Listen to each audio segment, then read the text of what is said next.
आज ही Doubtnut app download करें। Doubtnut पर होगा अब आपके सभी मैथ्स, केमिस्ट्री, फिजिक्स और बायोलॉजी डाउट्स का सफाया। बस अपने क्वेश्चन की फोटो खींचो, उसे क्रॉप करो और तुरंत वीडियो सोल्यूशन पाओ। Download now. Hello guys, this is part 4th of excretory products and their elimination. Okay, last video में हमने स्टडी करा था यूरिन फॉर्मेशन के बारे में। अब इस वीडियो में हम स्टडी करेंगे जो हमने पढ़ा था क्या, ट्यूबुलर रीअब्जॉर्प्शन एंड सिक्रीशन, कि कौन रेनल ट्यूब्यूल्स के कौन से पोर्शन में किस चीज़ का सिक्रीशन होता है, किस चीज़ का एब्जॉर्प्शन होता है। तो सबसे पहले स्टार्ट करते हैं हम पीसीटी से, प्रॉक्सिमल कॉन्वोल्यूटेड ट्यूब्यूल। ये अपनी लाइंड होती है by simple cuboidal brush bordered epithelial cells. ठीक है, जो क्या करते हैं, इसका सर्फेस एरिया इंक्रीज करते हैं, ये आपको हमने पहले बता दिया था। अब हमारे जितने भी एसेंशियल न्यूट्रिएंट्स होते हैं, जैसे ग्लूकोज वगैरह हो गया, जितने भी आयंस वगैरह होते हैं, देखो 70 to 80% ऑफ इलेक्ट्रोलाइट्स, वाटर, सब कुछ यहीं पे रीअब्जॉर्ब हो जाता है। हमने बात करी थी क्या, 125 ml ऑफ फिल्ट्रेट अपना बनता है पर मिनट। ठीक है, तो आप कह सकते हो कि 125 ml में से अप्रॉक्सीमेटली 70% अगर इसका मान लें हम, तो कितना 90 के आसपास, 90 ml के आसपास सब यहीं रीअब्सॉर्ब हो जाता है। ठीक है, अब पीसीटी का फंक्शन क्या होता है, it helps to maintain pH, ionic balance of body fluids by selective secretion of hydrogen ions, ammonium, potassium ions into filtrate and by reabsorption of bicarbonate ions from it.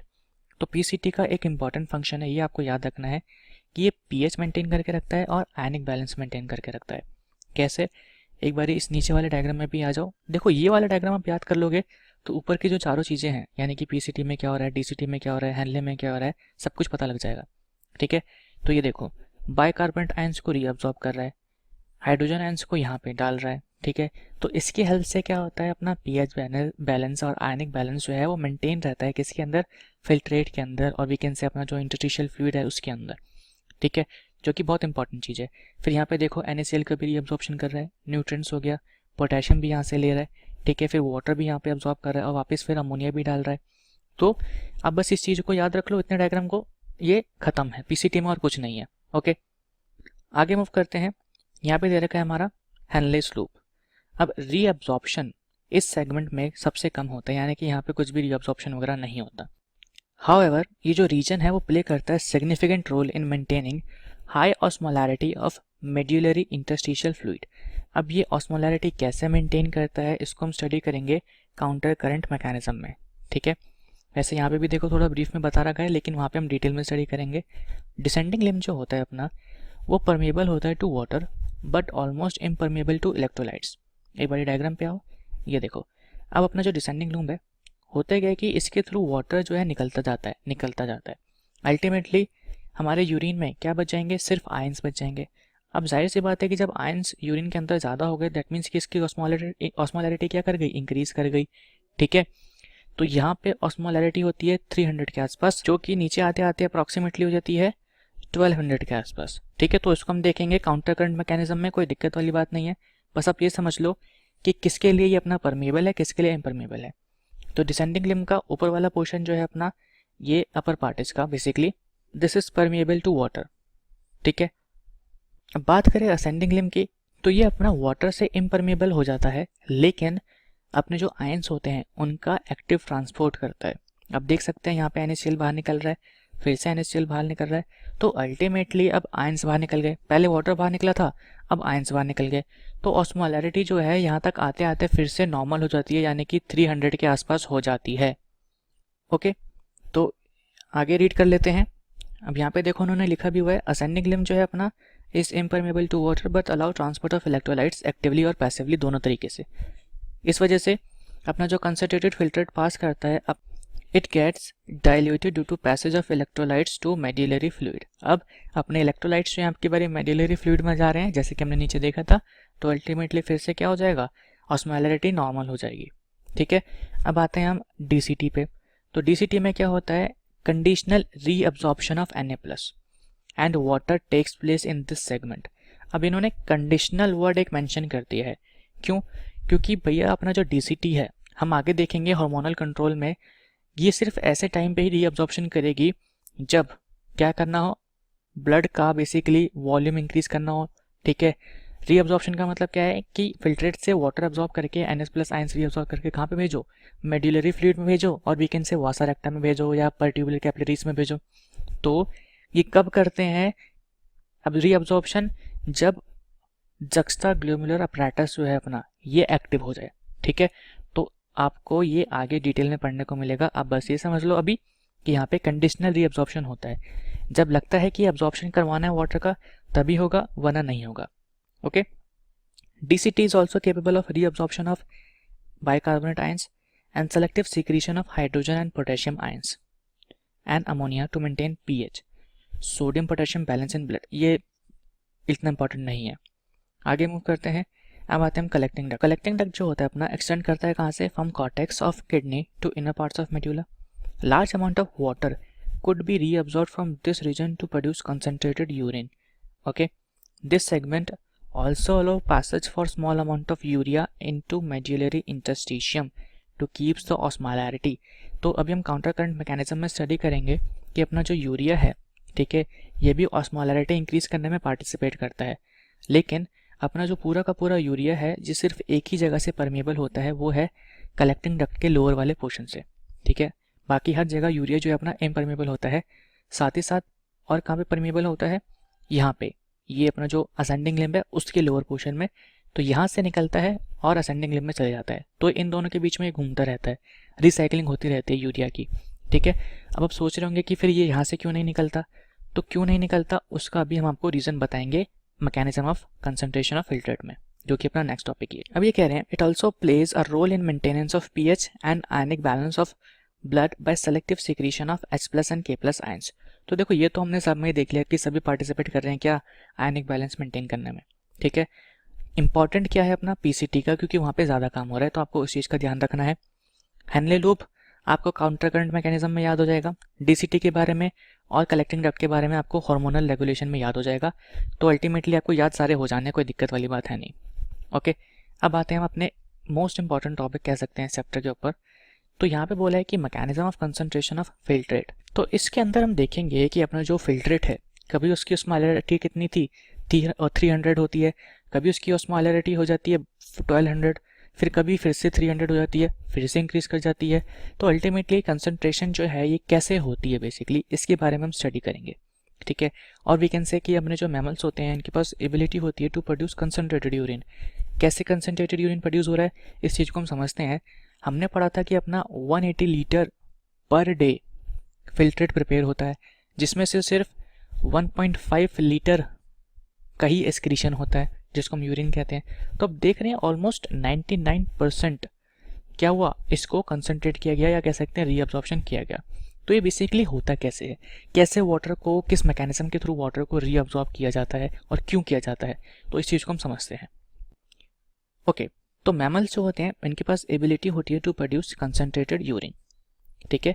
किसकी help से, the Henle's loop and vasa recta plays a significant role in this. Basically important role किसका होता है, Henle's loop का ही होता है, ठीक है। वासा रेक्टा का इतना कुछ इंपॉर्टेंट रोल होता नहीं है। अब आगे मूव करते हैं। फ्लो ऑफ फिल्ट्रेट किसके अंदर, इन 2 limbs of loop of Henley is in opposite direction and दस फॉर्म काउंटर करंट। देखो काउंटर का मतलब क्या होता है, अपोजिट। हमने देखा था ये अपना क्या था, लूप ऑफ हेनले, ठीक है। इसको सही से ड्रॉ कर देते हैं, या नीचे डायग्राम दे रखा है उसी में देख लो। ओके, तो ये अपना है यहाँ पे लूप ऑफ हेनले, ठीक है। वासा रेक्टा देखो इन्होंने साइड में बनाया है। बेसिकली होता है क्या है, वासा रेक्टा इसके अराउंड ऐसे प्रेजेंट होता है, ठीक है। ऐसे वासा रेक्टा प्रेजेंट होता है, यहाँ पे इन्होंने साइड में बना दिया है ताकि कन्फ्यूजन ना हो ऑस्मोलैरिटी समझने में। तो अब होगा क्या, अपना जो फिल्ट्रेट है इन लूप ऑफ हेनले वो फ्लो करता है यहाँ से ऐसे, ठीक है, और असेंडिंग लिम्ब में ऊपर की साइड। बेसिकली हम देख रहे हैं कि दोनों पास पास वाली ट्यूब्स में फ्लूइड जो है अपना वो अपोजिट डायरेक्शन में फ्लो कर रहा है। काउंटर मतलब अपोजिट, करंट मतलब फ्लो, तो 2 अपोजिट डायरेक्शन में अपना फ्लूइड फ्लो कर रहा है और इसकी वजह से होता है कंसंट्रेशन, ठीक है। इसलिए इसको क्या कह दिया, काउंटर करंट मैकेनिज्म। बात करें वासा रेक्टा का, तो यहाँ पे भी देखो यहाँ से अपना ब्लड यहाँ पे फ्लो कर रहा है, ठीक है, फिर इस डायरेक्शन से आते हुए यहाँ से ऊपर जा रहा है। तो यहाँ पे भी अल्टीमेटली क्या है, 2 पास पास ट्यूब्स और ट्यूब्स के अंदर अपोजिट डायरेक्शन में फ्लूइड का फ्लो हो रहा है, ठीक है, किसी लिक्विड का फ्लो हो रहा है, इसलिए इसको भी क्या कह दिया कि इसके अंदर भी फ्लूइड जो है काउंटर करंट मैकेनिज्म के थ्रू फ्लो कर रहा है। ठीक है, तो अब काउंटर करंट का क्या मतलब है, आई गेस सबको समझ में आ चुका है। आगे मूव करते हैं। उन्होंने बता भी रखा है देखो कि अपना हेनलेस के लूप में अपोजिट डायरेक्शन में फ्लो हो रहा है, साथ ही साथ फ्लो ऑफ ब्लड जो होता है किसके अंदर, इन 2 लिम्स ऑफ वासा रेक्टा, वो भी किस में है, अपोजिट डायरेक्शन में है, hence it is an counter current pattern. Simple. आगे मूव करते हैं। अब ये कह रहा है क्या, proximity between Henle's loop and vasa recta as well as counter current in them help in maintaining increasing osmolarity towards inner medullary interstitium, that is from 300 in cortex to 1200 milliosmol per liter and inner medulla. Okay, तो अब एक चीज को और समझो कि यहाँ पे अपना ये लूप ऑफ हेनले है। ठीक है, अब वासा रेक्टा भी बेसिकली इसके साइड में प्रेजेंट होती है, तो उसको हम सिर्फ एल से लेबल कर देते हैं। यहाँ पे अपना वासा रेक्टा है। अब काउंटर करंट मैकेनिज्म जो है वो 3 जगह ऑपरेट कर रहा है। एक तो लूप ऑफ हेनले में आपस में, पहला, एक वासा रेक्टा में आपस में, दूसरा लूप ऑफ हेनले और वासा रेक्टा के बीच में भी। यहाँ पे इन्होंने डायग्राम में अलग अलग बनाया है, लेकिन ओरिजिनली वासा रेक्टा जो है वो लूप ऑफ हेनले वाले रीजन के अराउंड यहाँ पे ऐसे प्रेजेंट होता है। ठीक है, मैंने आपको पहले ही बताया था, फिर से मैं बता रहा हूँ, तो इस चीज़ में कंफ्यूज नहीं होना है। ठीक है, आगे मूव करते हैं। अब होता क्या है बेसिकली यहाँ पे, ये ग्रेडियंट कैसे मेंटेन किया जाता है, mainly caused by NaCl and urea. तो उसको हम ग्रेडियंट कह सकते हैं या ऑस्मोलैरिटी कह सकते हैं। इसको कौन मेंटेन करता है, NaCl एंड यूरिया। अब यहाँ पे कुछ स्टेप्स मिसिंग है, पहले इसको समझते हैं कि होता क्या है इस डायग्राम की हेल्प से। मान लो यहाँ से अपना फिल्ट्रेट आ रहा है, इस ऑस्मोलैरिटी को याद रखना, अपनी जो नॉर्मल ऑस्मोलैरिटी होती है जो फिक्स्ड है वो कितनी है, 300। ठीक है, अब यहाँ पे भी देखो ब्लड की भी कितनी है, अपनी 300 होती है। ठीक है, ये फिक्स्ड है, इतना अपना फिल्ट्रेट आता है किसके थ्रू, ग्लोमेरुलर फिल्ट्रेट के थ्रू, या ब्लड की ऑस्मोलैरिटी दोनों सेम होती है, तो इतना हमेशा रहता है। अब फिल्ट्रेट अपना आया, ठीक है, हमें पता था अपना जो अपना डिसेंडिंग लिम्ब है बेसिकली ये परमेबल होता है टू वाटर, लेकिन आयंस इसके थ्रू नहीं निकल सकते डिसेंडिंग लिम्ब के अंदर। तो यहाँ से वाटर निकलता गया, वाटर निकलता गया, निकलता गया, ऑस्मोलैरिटी से 400 से 600, 800, 1000 और कहाँ पे पहुँच गई, 1200 पे। ठीक है, अब एक चीज़ और याद रखनी है कि ऑस्मोलैरिटी जो होती है डायरेक्टली प्रोपोर्शनल होती है किसके, सॉल्यूट्स के। तो इसलिए अब वाटर जब यहाँ पे निकलता रहा तो अंदर सोल्यूट्स बढ़ते गए, सोल्यूट्स बढ़ते गए तो ऑस्मोलैरिटी भी बढ़ती गई। ठीक है, फिर हमने क्या स्टडी करा था कि अपना जो असेंडिंग लिम्ब होता है, ओके, वो आयंस को पैसिवली और एक्टिवली ट्रांसपोर्ट करता है। तो अब आयंस जो है यहाँ से कुछ पैसिवली मूव करते हैं, साथ ही साथ अपना जो असेंडिंग लिम्ब का अपर पार्ट होता है यहाँ पे तो एक्टिव ट्रांसपोर्ट होता है, यहाँ पे प्रेजेंट होते हैं अपने चैनल्स जिनके थ्रू एक्टिव ट्रांसपोर्ट होता है किसका, NaCl का। इस वजह से अल्टीमेटली फिर से ऑस्मोलैरिटी जो है किसके आसपास आ जाती है, 300 के आसपास। अब देखो और भी कम हो गई, 200 पे हो गई। फिर आप सोच रहे होंगे अभी तो बात हो रही थी कंसनट्रेटेड यूरिन निकालने की, और यहाँ पे तो फिर से यूरिन जो है डाइल्यूट हो गया, तो फाइनली जो कंसनट्रेशन है वो हो कहाँ पे रहा है, तो अभी उसको हम देखेंगे कैसे हो रहा है और कहाँ पे हो रहा है। ठीक है, अब यहाँ पे इन्होंने ये बोल रखा है डायरेक्टली क्या कि NaCl जो होता है is transported by ascending limb of loop of Henley which is exchange with descending limb of vasa रेक्टा। अब बेसिकली अपना जो यहाँ पे ये असेंडिंग लिम्ब है, ठीक है, ये डिसेंडिंग लिम्ब है वासा रेक्टा का, एक दूसरे के अपोजिट है। तो NaCl जो यहाँ से रिलीज हो रहा था उसको किसने एक्सेप्ट कर लिया, उसको एक्सेप्ट कर लिया हमारे वासा रेक्टा ने, या उसके थ्रू एक्सचेंज हो गया। अब यहाँ पे देखो वासा रेक्टा का 2 फंक्शन है, ठीक है, बेसिकली एक ही फंक्शन है वैसे तो, क्या, एक तो ऑक्सीजन प्रोवाइड करनी है इसको, किसको, नेफ्रॉन के सेल्स को, क्योंकि सेल्स को तो ऑक्सीजन चाहिए, तो ये बेसिकली आता है किस लिए, ऑक्सीजन प्रोवाइड करने। लेकिन थोड़ा बहुत रोल इसका किस में भी हो जाता है, मेड्यूलरी फ्लूइड के ऑस्मोलैरिटी को मेंटेन करने में भी। तो एक ही चीज़ के 2 फायदे हो रहे हैं, एक ऑक्सीजन प्रोवाइड कर रहा है, साथ ही साथ मेड्यूलरी फ्लूइड के ऑस्मोलैरिटी को भी मेंटेन कर रहा है। ओके, तो NaCl इससे जो निकले थे वासा रेक्टा में आ गए। अब वासा रेक्टा ने NaCl को ले लिया, एब्जॉर्ब कर लिया, कह सकते हैं इसके अंदर डिफ्यूज हो गए। अल्टीमेटली इसके भी लोअर पोर्शन में ऑस्मोलैरिटी 300 से कहाँ पे पहुँच गई, 1200 पे पहुँच गई। ओके, लेकिन अभी हमने क्या देखा था कि अपना जो H2 है ये इस वाले पोर्शन में, और we can say upper part of descending limb में, यहाँ पे H2O का सिक्रीशन हो रहा था, यहाँ पे H2O बहुत ज़्यादा है।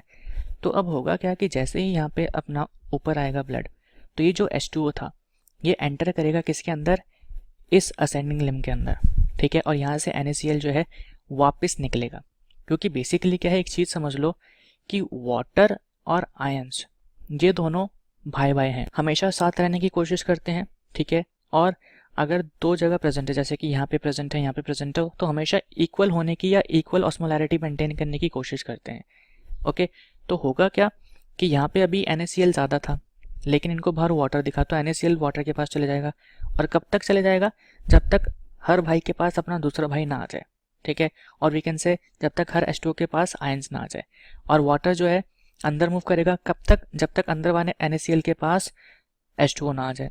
तो अल्टीमेटली हो क्या रहा है कि वाटर अंदर आ रहा है और एक्सेस ऑफ NaCl बाहर जा रहा है, ठीक है।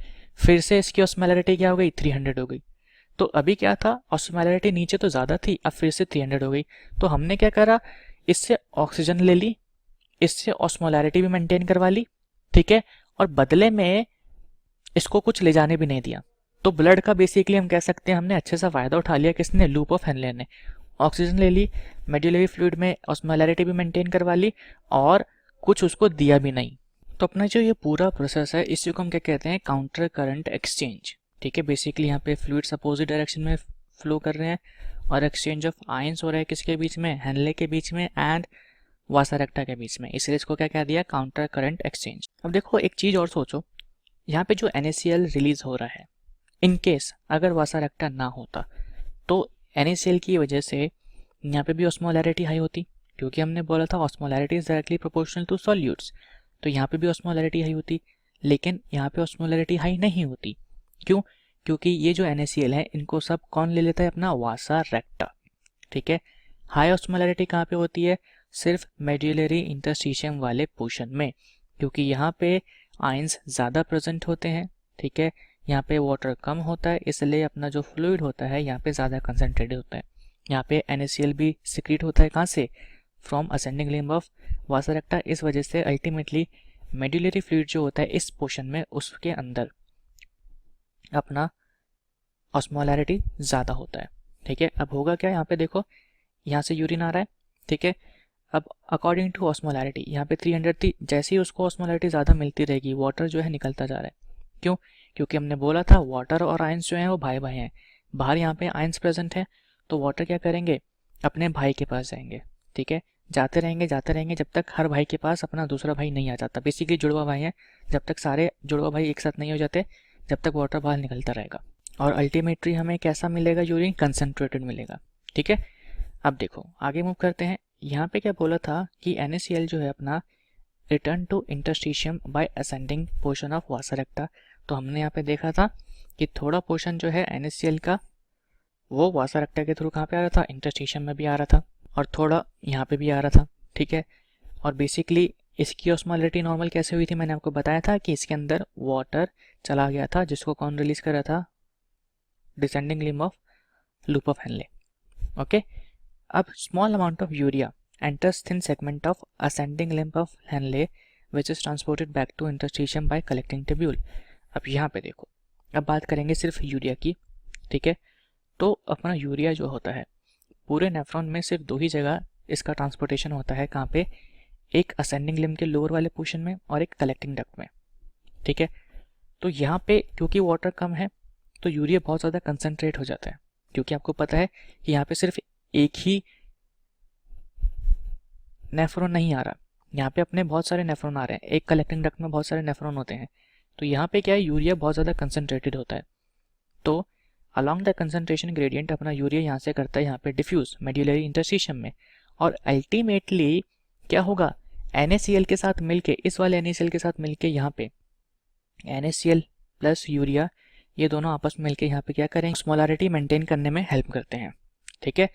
अब क्योंकि यहाँ पे देखो इस नेफ्रॉन में कंपेयर टू यहाँ पे जो यूरिया है वो कम है, तो अपना जो ये जो यूरिया है इसका थोड़ा अमाउंट किस में डिफ्यूज़ करता है, पैसिवली फिर से असेंडिंग लिम्ब में डिफ्यूज़ करता है, और फिर से यहाँ से ट्रैवल करता हुआ कहाँ पे, कलेक्टिंग डक्ट में जाता है, कुछ एलिमिनेट कर जाता है, कुछ फिर से यहाँ पे आ जाता है। तो अब ये नहीं कि हमेशा सेम ही यूरिया होगा, हो सकता है दूसरे मॉलिक्यूल्स हों, लेकिन ये यहाँ पे रिसाइकलिंग होता रहता है। तो इसी को हम क्या कहते हैं, रिसाइकलिंग ऑफ यूरिया। एग्जाम में पूछा जा सकता है कि रिसाइकलिंग ऑफ यूरिया में यूरिया जो है वो किसके बीच में घूमता रहता है, तो बेसिकली कलेक्टिंग डक्ट के बीच में and ascending limb of loop of Henley के बीच में। तो ये आपको याद रखना है। ओके, आगे मूव करते हैं। देखो, the above described transport is facilitated by special arrangement of loop of Henle and vasa recta, जिसको हम कहते हैं counter current mechanism. This mechanism helps to maintain concentration gradient, जो कि हमने देख लिया है कैसे मेंटेन कर रहा है, किसके अंदर, in medullary interstitium. Okay, and presence of such interstitial gradient helps in easy passage of water from collecting tubule thereby concentrating urine। तो अब अगर बाहर आयंस ज़्यादा हैं, तो मैंने आपको बताया था कि आयंस और वाटर भाई भाई हैं, अपना वाटर जो है कलेक्टिंग डक्ट से कहाँ पे चले जाएगा, मेड्यूलरी इंटरस्टिशियम के अंदर, ठीक है। फिर वहाँ से वॉक्सा रेक्टा के अंदर या पर्ट्यूबुलर कैपिलरीज के अंदर उसका हो जाएगा अब्जॉर्प्शन और फिर वापस ब्लड के अंदर। ओके, तो ह्यूमन किडनी जो होता है can produce urine nearly 4 times concentrated than initial filtrate formed। Initial filtrate का 300 ऑस्मोलैरिटी था, यानी कि अगर इसकी बात करें कितना, 4 टाइम्स, इसको डिवाइड कर देंगे अगर हम 4 से तो कितना हो जाएगा, देखो 4 0 28, ओके, यहाँ पे 2, यानी कि आपको 75 ऑस्मोलैरिटी के अप्रॉक्सीमेटली कंसनट्रेटेड यूरिन मिल सकता है। और ये कब मिलेगा, किस सिचुएशन में देखने को मिलेगा हमें ऐसा केस, जब आपकी बॉडी की वाटर नीड ज़्यादा हो या आप कभी पानी ज़्यादा नहीं पी रहे, आपकी बॉडी को वाटर कम एलिमिनेट करना हो, तो उस कंडीशन में हमें ये सब देखने को मिलेगा। तो यहाँ पे अपना कंप्लीट होता है क्या, कंसंट्रेशन ऑफ फिल्ट्रेट। अब बचा है क्या, regulation of kidney function. Okay, उसके बाद micturition and last is role of other organs in excretion. बाकी हमारा डिसऑर्डर्स है। तो ये बहुत ही ईजी टॉपिक्स हैं, ठीक है, बहुत जल्दी खत्म हो जाएंगे, ऑलरेडी हमने पढ़ भी रखे हैं। देखो यहाँ पे रेनिन एंजियोटेंसिन मैकेनिज्म, ये सब हमने देख भी रखा था, बताया था मैंने आपको रास। तो यहाँ पे इसके बारे में पढ़ेंगे, तो उसको हम जल्दी से फिनिश करके नेक्स्ट वीडियो में प्रोबेबली अपना चैप्टर जो है ख़त्म कर देंगे। Thank you so much.